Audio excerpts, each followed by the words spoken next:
L'affaire Jubilard continue et au fil des mois qui passent, 16 depuis la disparition de l'infirmière de 33 ans, les questions viennent largement surpasser les quelques réponses obtenues par les enquêteurs. Dernièrement, si est-il l'activité du téléphone portable de Delphine Jubilard qui pose question, notamment parce que comme le rappelle Le Parisien, un signe d'activité a été relevé sur ce dernier à 6h52 le 16 décembre 2020. Plusieurs heures après le dernier signe de vie factuel laissé par Delphine, à savoir un message adressé à son amant sur Snapchat, son téléphone a donc été activé.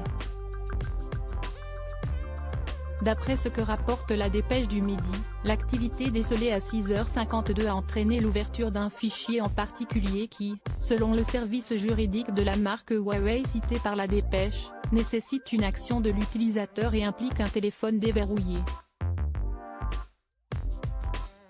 En plus de cette activité à 6h52, d'autres moments d'activité ont été décelés par les enquêteurs, notamment à minuit 7, minuit 9 avec une activation de son compte WhatsApp, et à 1h33 la caméra du téléphone a été déclenchée.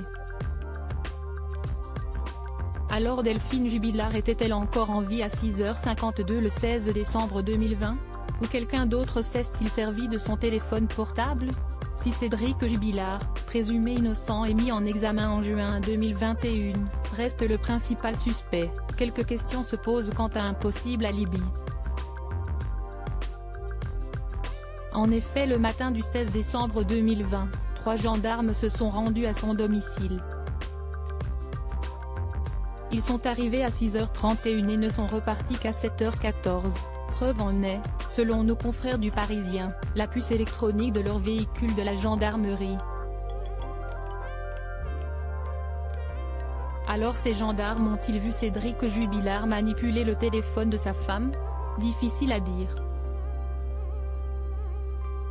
Qui a utilisé le portable de Delphine Jubilard à 6h52 le 16 décembre 2020 ? Comme il l'avait déjà expliqué, les 3 gendarmes arrivés en premier au domicile des Jubilard ont commencé par prendre un café avec le mari de la disparue avant d'aller inspecter les 2 voitures du couple. Cela signifie que Cédric Jubilard est resté seul dans la maison pendant plusieurs minutes, près de ses enfants qui pouvaient se réveiller n'importe quand. Rien ne permet donc de confirmer ou non la présence de Cédric Jubilard avec les gendarmes à 6h52 précise, heure à laquelle le téléphone de Delphine Jubilard a été actif. Selon l'avocat des parties civiles Mourad Batik, entre 6h30 et 7h15, Cédric Jubilard a pu bénéficier d'une vingtaine de minutes sans aucune surveillance policière. Il a parfaitement pu manipuler le téléphone de Delphine à ce moment-là. Stratégie de la part du principal suspect ou réel alibi, l'enquête se poursuit tandis que l'avocat de Cédric Jubilard répond simplement que, ne connaissant pas le code de sa femme, ce dernier n'aurait pas pu déverrouiller son portable.